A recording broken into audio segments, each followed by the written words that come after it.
forgotten how fast word gets round this town. Bless your heart, your tiny. Carter Faith's star in country music is quickly on the rise. Her much anticipated next album, Cherry Valley, in October. And she's going on tour alongside, Cherry Valley is the name of the album, by the way, going on tour alongside Noah Cyrus. So we'd like to welcome live to the studio this morning, Carter Faith. Carter, it's so great to have you with us. Welcome to Toronto, first of all. So your new song, A Bar Star, is really about a honky-tonk loving man who may not be the best for you, but you love him anyway. Yeah. What's the one thing in your life that might be trouble to you, but you just can't help kind of going back to? Oh my God. Everything? Yeah. I feel like my whole job is definitely trouble for me, but it's the only thing I know how to do. Yeah. Songwriting, music, traveling, whatever. Carter, as soon as I put that song on yesterday, and then I listened to it like 20 more times in a row, because I just found it so catchy. At first I thought, oh, this is sort of like old country, but it then kind of has a new sound to it. Like, how would you describe what you're going for there? Because I was like, I had two very different reactions to it the more I listened to it. Yeah, I love listening to traditional country, like 60s, 70s era. That's like my favorite thing to listen to. But then I also talk like a 25-year-old girl in 2025. So I just kind of like to mix those things. You know, I love traditional country, like I said, but I also listen to Lana Del Rey and Ethel Cain, people that are so current and fresh. So I don't know, I just kind of like, my goal is to merge those two eras of music. Yeah, and you've definitely done that. It's so evident in your own distinctive voice and style.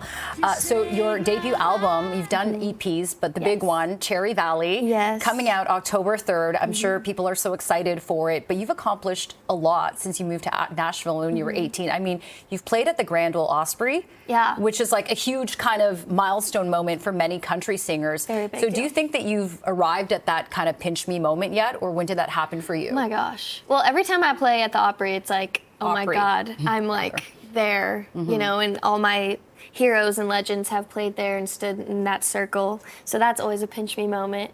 But I think when my album comes out, I will be like, holy crap. I just made an album, you know, and people are going to hear it. And that feels just surreal to me. And what about that? Because like Jen just mentioned, you moved to Nashville when you were 18. You finished high school in North Carolina. You're like, I'm going to Nashville to pursue a dream. This is 7 years later. Like, no knock against 25-year-olds, but a lot of 25-year-olds want something yesterday, not 7 or 8 years down the road. Can you talk a bit about the challenges and the time it's taken you to get here? Totally. I mean, everything good takes time is what I've always been told my whole life by my family, and I'm the first person in my family to pursue kind of a dream like this, and so I've kind of taken it as I would if I was going to be in the corporate world or like blue collar. You know, you take it day by day, you just work hard, cut your teeth, and talent is part of it, but I think really like endurance and hard work is a much bigger part of it. That's what I've seen in town anyway, you know, with people who've been successful, and so it's all I know how to do, all I want to do, and if it takes 50 years, I'll still be doing it, I think. Okay, well, I definitely if I'm alive. Longevity is definitely in the cards for you. I mean, you said it took like 2 years to complete or write the things that you wanted to put in this album. One of the tracks, Billy Bob Thornton Workbook, you say you love Billy Bob, and it's kind of like a love song to him and all the other, even Robert Redford, you know, the men that he's played in the movies. Talk about your inspiration for this track and what it was like having Billy Bob collaborate on the song with you. Yeah, so I don't even know. We just kind of met over text because he's a songwriter and he wanted to write with me, I wanted to write with him, and so I was freaking out about that because he's like an American icon. Yeah. You know, all the movies he's been in just were my childhood, and so I went in with some co-writers and I was like, I just want to write a little song for my muse today, Billy Bob Thornton, and I sent it to him and he was like, I love it, I'm blushing.